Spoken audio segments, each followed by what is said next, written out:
Welcome to குட்டீஸ் magic story. பசுமை காட்டு நடுவுல குட்டி முயல் மின்னி, குட்டி மான் ரியா, குரங்கு சுட்டி, குட்டி யானை பாபு எல்லாம் நல்ல ஃப்ரெண்ட்ஸா இருந்தாங்க. ஒவ்வொரு நாளும் எல்லாரும் ஒரு பெரிய மரத்தடியில சேர்ந்து விளையாடுவாங்க. ஒரு நாள் ரியா சொன்னா, இன்று நம்ம காட்டு பழச்சலாம் போட்டி இருக்கோம், யார் அதிகம் பழ சேகரிக்கிறதுன்னு பாப்போமா? எல்லாரும் ரொம்ப எக்ஸைட்டட். மின்னி உடனே ஓடி புஷஸ்குள்ள சென்று ஜூசி கரும்பிள்ளை பழம் தேடினா. சுட்டி குரங்கு மரத்துல ஏறி மேங்கோ, ஜாக் ஃப்ரூட் பார்த்து எடுக்கணும்னு ஆசை பண்ணுச்சு. இவங்க எல்லாரும் வேகமால ஏறி மேங்கோ, ஜாக் ஃப்ரூட் பார்த்து எடுக்க ஆரம்பிச்சு. பாபு யானை தனது தூண்டு கொண்டு பெரிய பேரிக்காய் பழம் கீழே தள்ளி வைத்தான். ரியா மட்டும் கஷ்டப்பட்டா. அவகிட்ட ஹைட்டவும் கம்மி, ஜம்ப் பண்றதும் சரியா வரல. எனக்கு எதுவும் கிடைக்கலன்னு அவ சோகமா நின்று கொண்டிருந்தா.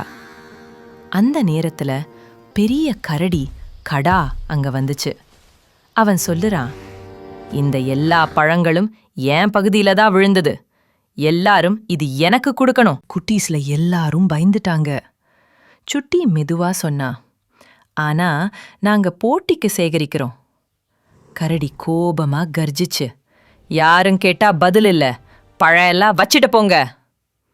ரியா சின்னதா இருந்தாலும் பிரெயின் ரொம்ப ஷார்ப். அவனிடம் அப்படி பிளான் சொன்னா. கரடி அண்ணா, உங்களுக்கு பழம் வேண்டும்னு தெரியும், ஆனா நாங்க சின்னவர்கள், நாங்க உங்களுக்கு ஃப்ரெஷ்ஷான பழம் கண்டுபிடிச்சு தரலாம், அதுக்கு நீங்க நம்ம போட்டி முடிக்க அலோவ் பண்ணுங்களே. கரடி யோசிச்சு பார்த்தான். அவளோட பொலைட்டான வார்த்தைகளால் மனசு சாஃப்ட் ஆயிடுச்சு. சரி பாப்பா, நீங்க சொல்லறது நல்லது, கம்பேஷன் முடிச்சு பழம் ஷேர் பண்ணுங்க. எல்லாரும் சிரிச்சு சுவாசம் எடுத்தாங்க. குட்டீஸ்ல அனைவரும் பழம் சேகரிச்சு கவுண்ட் பண்ணினாங்க. சுட்டி ரொம்பவே பழம் எடுத்திருந்தா அந்த போட்டுல அவ வின் ஆயிட்டான். ஆனா சுட்டி சொன்னா, இது ரியா இல்லனா நம்மளெல்லாம் பழமே இழந்துருவோமே, இந்த பிரைஸ் ரியாவுக்கும். ரியா ரொம்ப பிளஷ் ஆனா. கரடியும் சந்தோஷமா எல்லா அனிமல்ஸ் கிட்ட ஷேர் பண்ணிக்கிட்டான். அந்த நாள் அந்த காட்டு குட்டீஸ்களுக்கு ஒரு அன்ஃபர்கெட்டபிள் டே ஆயிட்டு. டீம் ஒர்க் தான் பெரிய சக்தி. Moral of the story is, சின்னதா இருந்தாலும் நல்ல யோசனை பெரிய பிரச்சனைய தீர்க்கும். இந்த மாதிரி வீடியோஸ் தொடர்ந்து பார்க்க நம்ம வீடியோக்கு ஒரு லைக் போட்டு சப்ஸ்கிரைப் பட்டன் கிளிக் பண்ணி பக்கத்துல இருக்க பெல் ஐக்கனை கிளிக் பண்ணி ஆல்னு போட்டு வச்சுக்கோங்க. அடுத்த ஒரு இன்ட்ரெஸ்டிங்கான ஸ்டோரியில மீட் பண்ணலாம்.